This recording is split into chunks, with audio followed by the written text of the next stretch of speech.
हरियाणा के मुख्यमंत्री मनोहर लाल ने दावा किया करते हुए कहा कि इस बार राजस्थान में बीजेपी की सरकार बनेगी। कुर्सी छीनने के डर से राजस्थान के सीएम अशोक गहलोत की नींद उड़ गई है। आम नागरिक का भारतीय जनता पार्टी के प्रति उत्साह सड़कों पर भी नजर आ रहा है। हनुमानगढ़ विधानसभा सीट को बीजेपी जीतेगी और साथ ही कहा कि हनुमानगढ़ जिले की अन्य अधिकतर सीटों पर भी बीजेपी का कब्जा होगा। वहीं भारतीय जनता पार्टी के प्रत्याशी अमित साहू के समर्थन में गुरुवार को हनुमानगढ़ जिला मुख्यालय पर टाउन शहर में निकाले गए रोड शो में शामिल हुए बीजेपी के स्टार प्रचारक हरियाणा के सीएम मनोहर लाल ने कहा कि केंद्र और हरियाणा में बीजेपी की सरकार है और निश्चित रूप से राजस्थान में बीजेपी की सरकार बनेगी।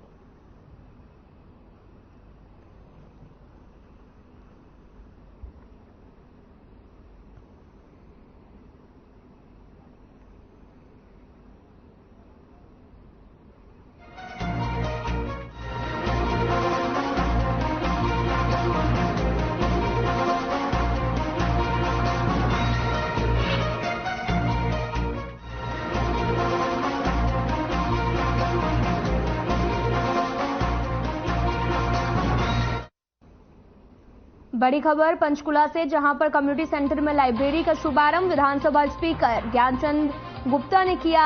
शुभारंभ लाला लाजपत राय की पुण्यतिथि पर हुआ कार्यक्रम। ज्ञानचंद गुप्ता ने पुष्प अर्पित कर दी श्रद्धांजलि। लाइब्रेरी में रखी जाएगी इतिहास में जुड़ी किताबें। आपको बता दें कि बड़ी खबर पंचकुला से, जहां पर कम्युनिटी सेंटर में लाइब्रेरी का शुभारंभ किया गया। विधानसभा स्पीकर ज्ञानचंद गुप्ता ने शुभारंभ किया है। लाला लाजपत राय की पुण्यतिथि पर यह कार्यक्रम आयोजन हुआ और साथ ही ज्ञानचंद गुप्ता ने पुष्प अर्पित कर श्रद्धांजलि अर्पित की। लाइब्रेरी में रखी जाएंगी इतिहास से जुड़ी किताबें। बड़ी खबर पंचकुला से, जहां पर लाइब्रेरी में रखी जाएंगी इतिहास से जुड़ी किताबें। बड़ी खबर पंचकुला से है, जहां पर कम्युनिटी सेंटर में लाइब्रेरी का शुभारंभ किया गया। विधानसभा स्पीकर ज्ञानचंद गुप्ता ने इसका शुभारंभ किया है। लाला लाजपत राय की पुण्यतिथि पर यह कार्यक्रम का आयोजन किया गया। ज्ञानचंद गुप्ता ने पुष्प अर्पित कर श्रद्धांजलि अर्पित की। लाइब्रेरी में इतिहास से जुड़ी जो किताबें हैं वो रखी जाएंगी। बड़ी खबर पंचकुला से है, जहां पर कम्युनिटी सेंटर में लाइब्रेरी का शुभारंभ किया गया है, जहां पर विधानसभा स्पीकर ज्ञानचंद गुप्ता ने इसका शुभारंभ किया। लाला लाजपत राय की पुण्यतिथि पर इस कार्यक्रम का आयोजन किया गया। ज्ञानचंद गुप्ता ने पुष्प अर्पित कर श्रद्धांजलि अर्पित की। लाइब्रेरी में इतिहास से जुड़ी जो किताबें हैं वो रखी जाएंगी।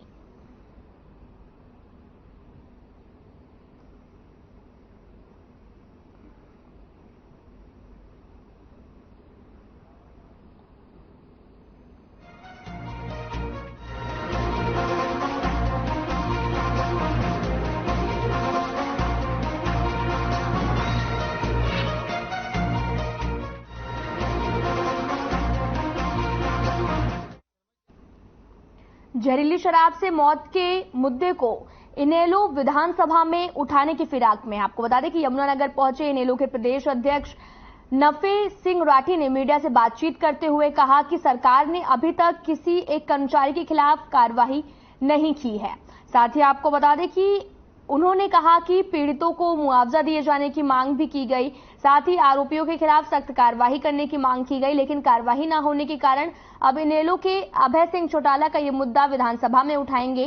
उन्होंने कहा कि पिछले 9 सालों में बीजेपी के शासनकाल में 500 से ज्यादा लोगों की जहरीली शराब से मौत हो चुकी है, लेकिन किसी भी मामले में कोई भी ठोस कार्रवाई नहीं हुई। उन्होंने कहा कि हरियाणा सरकार से हर वर्ग दुखी है। प्रदेश में ना कोई नौकरी है और ना कोई रोजगार है। बिहार के तर्ज पर पूरे देश में जातिगत जनगणना होनी चाहिए।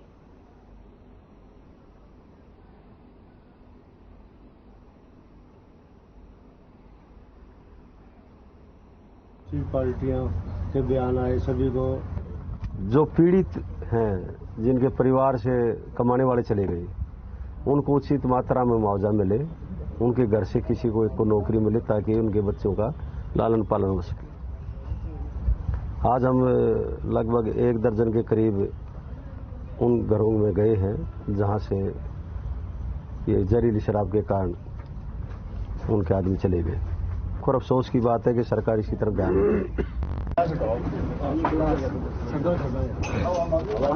नहीं दे रही। हटाने के लिए क्या है, पानी पीना चाहिए।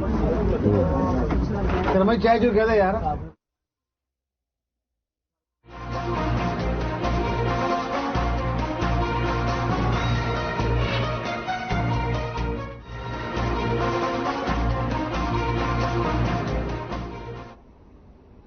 जिंद में इनेलो नेत्री सुनैना चौटाला ने प्रदेश सरकार पर गंभीर आरोप लगाते हुए कहा कि मंदिर के बाद शिक्षा का मंदिर सबसे पवित्र है। शिक्षा के मंदिर में ऐसा काम शर्मनाक है। स्कूलों को बंद करने के बजाय बेटियों की सुरक्षा पर हरियाणा सरकार ध्यान दे।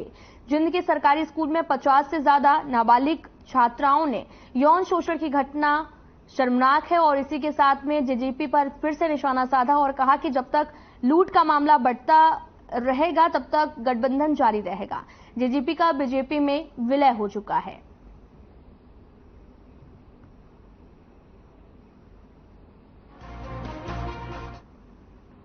ये गठबंधन है ही नहीं, ये तो ठगबंधन था और ठगी ठोरी में तो माहिर है वो सब। तो मैं तो इस चीज में जाऊंगी नहीं, कब टूटेगा और कब रहेगा। हाँ, जब ठगी के माल का बंटवारा गलत होने लगेगा तब ये जरूर टूट जाएगा।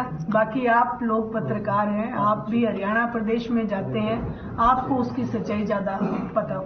सरकार का कार्यकाल लगभग पूरा होने को है और जींद को राजधानी बनाने का वादा किया गया था, तो उस बारे में आप क्या प्रतिक्रिया देंगे? मैं पूरे जींद से आज इस आपके चैनल के माध्यम से मैं ये कहती हूँ, वो वायदे खोखले थे, झूठे थे। तमाम नेता जो आपके बीच में वायदा करके गए वो झूठे करके गए। एक बार आप अभय सिंह जी चौटाला पे इस वायदे को लेके विश्वास करके देखें तो आपको ये पता चलेगा अभय ही सत्य है और जींद का विकास हर हालत में किया जाएगा। आप इंडियन नेशनल लोकदल को मौका दें। एक मामला काफी सुर्खियों में है मैडम, के जो शिक्षा का हलफनामा अभय चौटाला जी के ऊपर काफी सुर्खियों में चल रहा है, इस मामले में क्या कहेंगे? देखिए, ये जो हलफनामा जो बनाई विपक्ष का बनाया हुआ है, बाकी इस बारे में कोई सच्चाई नहीं है।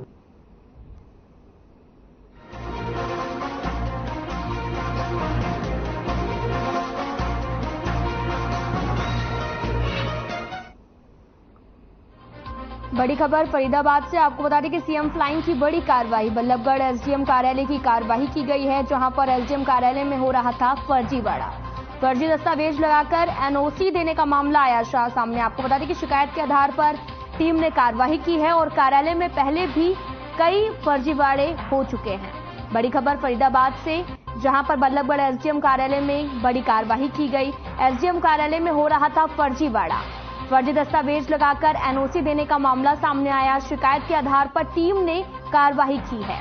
कार्यालय में पहले से हो चुके हैं कई फर्जीवाड़े। आपको बता दें कि फरीदाबाद से बड़ी खबर, जहां पर सीएम फ्लाइंग की बड़ी कार्रवाई सामने आई। एसडीएम कार्यालय में पहले से भी फर्जीवाड़ा हो रहा था। बल्लभगढ़ एसडीएम कार्यालय में कार्रवाई की गई। फर्जी दस्तावेज लगाकर एनओसी देने का मामला सामने आया है। शिकायत के आधार पर टीम ने कार्रवाई की और कार्यालय में पहले भी कई फर्जीवाड़े हो चुके हैं। सीएम फ्लाइंग की बड़ी कार्रवाई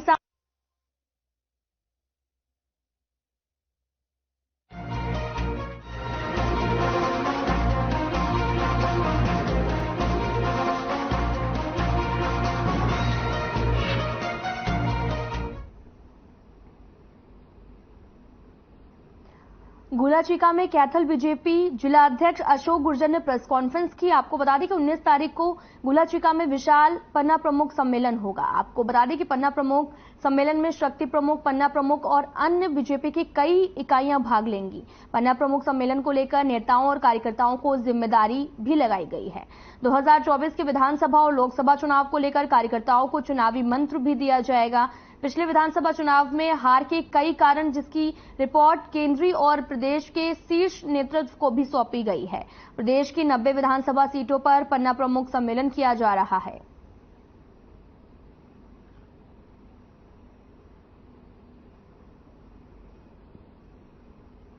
मैंने ये कहा है कि 90 हमारी विधानसभा सीटें हैं, 50 में हम चुनाव हारे हैं, 40 में हम जीते हैं और फिर जो बाई इलेक्शन एक हुआ है उसमें 41 सीटें हमारी होगी, हमारी एकादमपुरा की।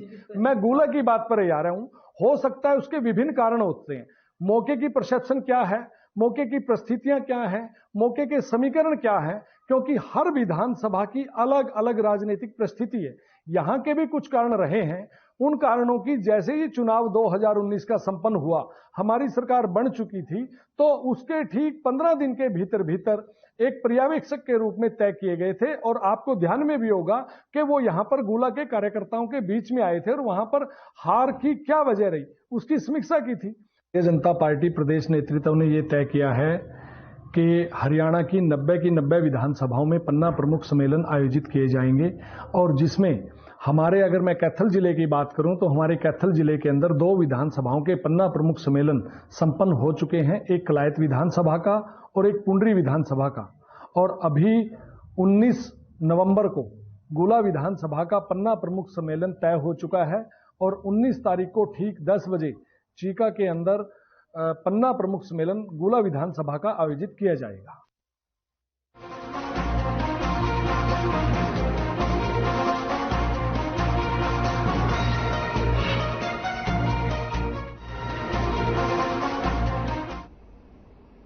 तो रेवाड़ी शहर के एक डॉक्टर पर आरोप लगाए कि उसने महिला के ऑपरेशन के दौरान पेट में धागा छोड़ दिया था। इस लापरवाही पर अब जिला उपभोक्ता संरक्षण फोरम ने लापरवाह डॉक्टर पर 2 लाख रुपए का जुर्माना लगाया और बताया जा रहा है कि 2016 में महिला को अस्पताल में भर्ती कराया गया था। डॉक्टर ने ऑपरेशन के बाद महिला को घर भेज दिया था, लेकिन 2 साल से महिला के पेट में दर्द हो रहा था। जब महिला के पति ने महिला का अल्ट्रासाउंड कराया तो पता चला कि उसके पेट में धागा है, जिसके चलते उसे दर्द हो रहा था। मामले में महिला के पति ने पुलिस में डॉक्टर पर लापरवाही का आरोप लगाते हुए शिकायत दर्ज कराई। हालांकि जांच में पुलिस को कुछ गलत नहीं मिला, जिसके बाद में जिला उपभोक्ता संरक्षण फोरम में शिकायत दर्ज करवाई गई, जहां लापरवाह डॉक्टर पर 2 लाख रुपए का जुर्माना लगाया गया है।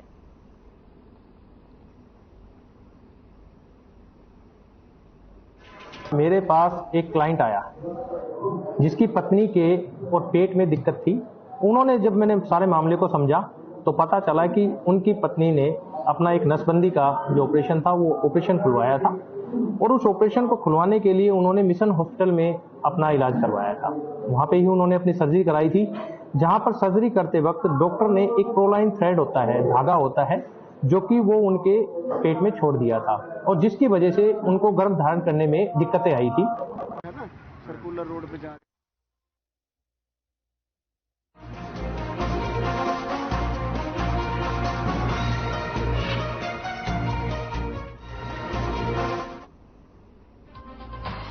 यमुनानगर से बड़ी खबर, जहां पर पुलिस और बदमाशों के बीच मुठभेड़। बदमाशों ने पुलिस पर की ताबड़तोड़ फायरिंग। 2 इनामी बदमाश गोली लगने से हुए घायल। इलाज के लिए अस्पताल में कराया गया भर्ती। दोनों बदमाशों पर पुलिस ने रखा था इनाम। बड़ी खबर यमुनानगर से, जहां पर पुलिस और बदमाशों के बीच मुठभेड़ हुई। बदमाशों ने पुलिस पर ताबड़तोड़ फायरिंग की। 2 इनामी बदमाश गोली लगने से घायल भी हो गए। इलाज के लिए अस्पताल में उन्हें भर्ती कराया गया। दोनों बदमाशों पर पुलिस ने इनाम भी रखा था। इनामी बदमाशों को पुलिस के साथ में जो है मुठभेड़ हो गई और बदमाशों ने पुलिस पर ताबड़तोड़ फायरिंग की है। 2 इनामी बदमाश गोली लगने से घायल हुए, जिन्हें अस्पताल में भर्ती कराया गया है। दोनों बदमाशों पर पुलिस ने इनाम भी रखा था। बड़ी खबर यमुनानगर से, जहां पर पुलिस और बदमाशों के बीच मुठभेड़ हुई। बदमाशों ने पुलिस पर ताबड़तोड़ फायरिंग की है।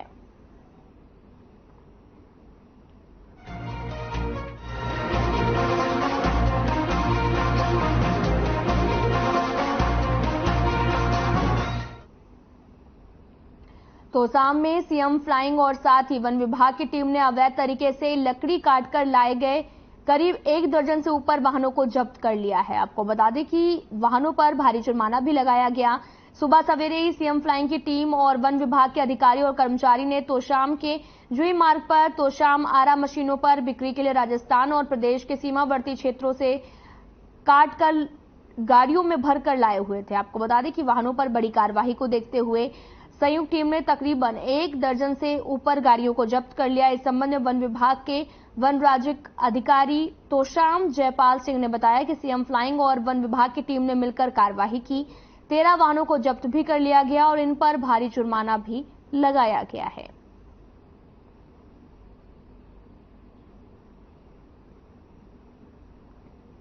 सीएम फ्लाइंग द्वारा संयुक्त छापामारी की गई और छापामारी के दौरान 13 गाड़ियां पकड़ी गई और जिसमें हमने 3,62,000 रुपये जुर्माना वसूल कर दिया है। कितनी गाड़ियों से जुर्माना आपने वसूल किया? हमने 7 गाड़ियों का जुर्माना वसूल किया है और बाकी जो गाड़ियां हैं उनका जुर्माना आ जाएगा।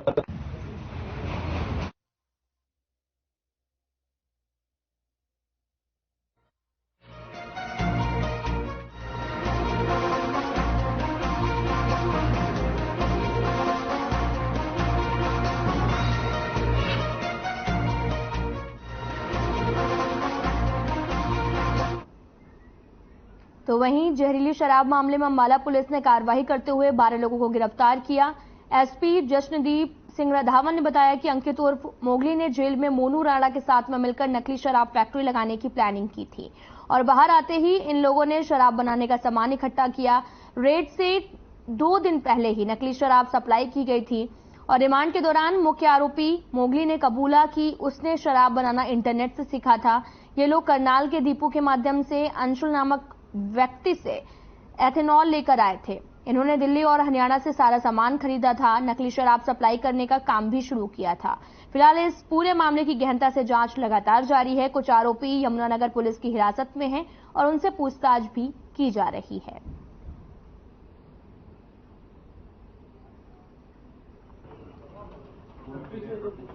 मुलाना पुलिस स्टेशन के धनोरा गांव के अंदर एक अवैध नकली दारू बनाने की फैक्ट्री का भंडाफोड़ हुआ था।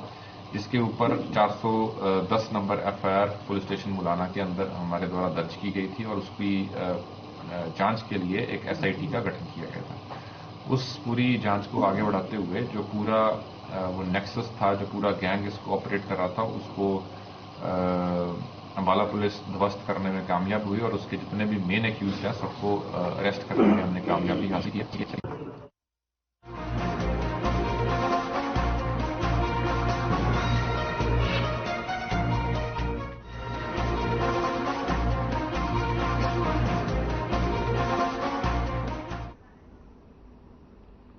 खबर रादौर से है। आपको बता दें कि नकली शराब के सेवन से हुई मौतों के बाद अब प्रशासन अवैध शराब पर सख्ती कर रहा है, जिसको लेकर हर दिन जगह जगह छापेमारी कर अवैध शराब बेचने वालों को पकड़ा जा रहा। इसी कड़ी में रादौर पुलिस ने गांव बापा से कच्ची शराब तैयार करते हुए एक व्यक्ति को करीब 30 लीटर लाहन के साथ पकड़ा है। आपको बता दें कि फिलहाल पुलिस ने आरोपी के विरुद्ध एक्साइज एक्ट में मामला दर्ज कर कार्यवाही शुरू कर दी है।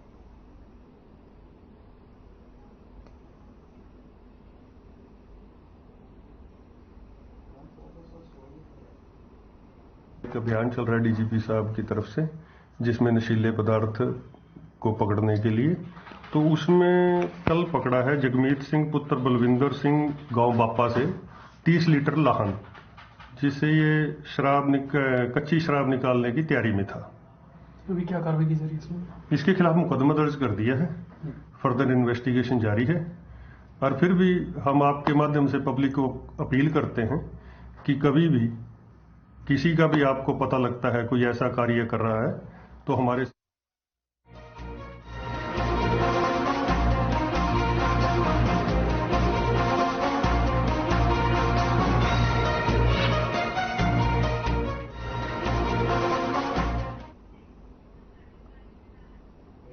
यमुनानगर के रादौर में लगभग सभी माइनिंग साइट्स पर अवैध खनन जोरों शोरों से चल रहा है। आपको बता दें कि माइनिंग अधिकारी का कहना है कि गुमथला और जटलाना में अवैध माइनिंग नहीं की है और साथ ही वहीं दूसरी तरफ स्पष्टीकरण देते हुए कहा कि हमारे पास कर्मचारियों की कमी है। यमुनानगर जिला इन दिनों अवैध माइनिंग की वजह से सुर्खियों में। अवैध माइनिंग को रोकने के लिए लगातार आवाज भी उठ रही है, लेकिन प्रशासन फिर से मौन है। गुमथला और जटलाना में रात के अंधेरे में जोर शोरों से अवैध माइनिंग की जा रही है, जो नियमों और कायदों के बिल्कुल विपरीत है।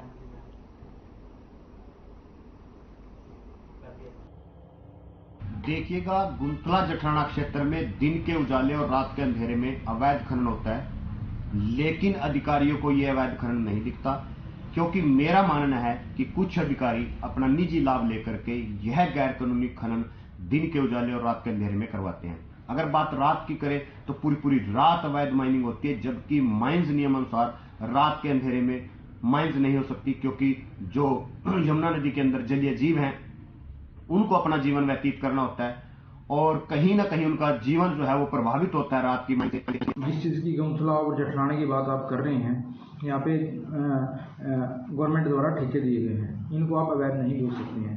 पहली बात तो ये अवैध में नहीं आएगा, क्योंकि गवर्नमेंट रिकॉग्नाइज कॉन्ट्रैक्ट्स हैं। रही बात इनकी, अगर ये ऐसे हैं, अगर ये ऐसा कर रहे हैं तो इनके